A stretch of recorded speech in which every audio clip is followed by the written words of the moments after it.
पवित्र कार्तिक मास पंचुक उपलक्षे इस्कन बुर्ला तरफरु गत 7/11/2024 तारिखरु 13/11/2024 पर्यंत सप्ताह व्यापी भागवत कथा परमाणुपुर स्थित गोपी किशन कल्याण मंडप ठारे अनुष्ठित होई जाइछि।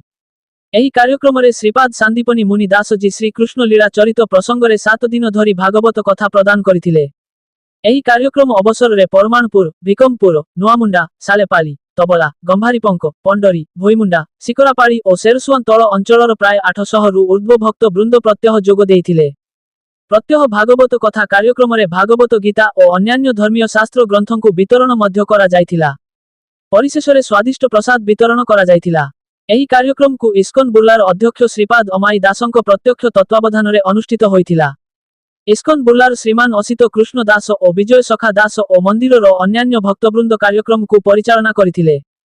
एही अंचल बहु बदान्य व्यक्ति उक्त कार्यक्रम को सहयोग करिथिले। इस्कन बुर्लार एही महत धार्मिक कार्यक्रम प्रचार प्रयास को अंचलवासी भूरी भूरी प्रशंसा करिथिले। नारद भक्ति सूत्र नारद मुनि कहते सबुठु श्रेष्ठ मुद्रा होची अंजलिगत मुद्रा, प्रणाम मुद्रा।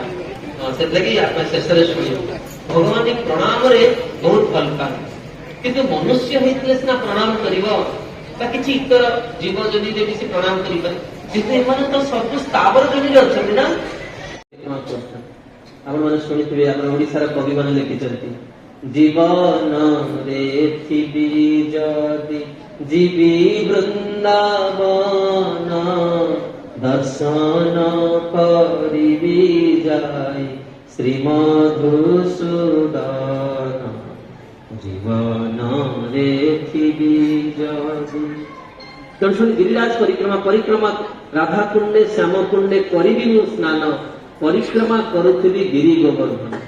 गिरिराज को परिक्रमा करते छोट झीटी तार बाबा को कहते बाबा डाकन ना बाबा डाकन बलागिरी वाला बाबा बाबा देख बंशी ध्वनि शुभुच ना तुम तो नहीं तो जे मु तो शुणी पार हाँ बाबा तुम्हें भल कि शुण बोधे तुमको बयस है। अरे मोर केते बयस है तू छोट पिलाटा मते बयस तू आउ कौन शुण तू जानी पारनु से पुणी प्रति 15-20 मिनट तार बाबा पचारे बाबा बंशी ध्वनि शुणुच ना बाबा मना कर भाव मोर जे काउनसिलर सी जो राधाकुंड से झीटी देखाला सी मोर जे गुरु पाखक आसी कहला बाबा बाबा बाबा जो डाकिला आमर महाराज जानी ओडिया लोक आमर आज्ञा जमी से आमचंद्र आज्ञा पकई गामछा बाबा से गोटे गामछा पकई जानी कष्ट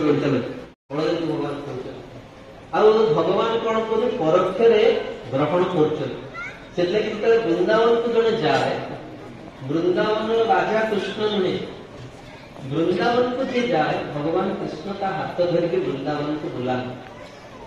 वृंदावन कौन सी गोटे स्थान ना जो भगवान निराकृत चरण कमल को जिज्ञास न कर कौन सी वृक्ष ना जहाँ पर भगवान हाथ न कर हाँ तेणु वृंदावन गला मैंने तत्ण कि जापर न जापर भगवान संग लाभ भगवान कहते पश्चिम ओडिशार बलांगीर गोटे झील वृंदावन को जाए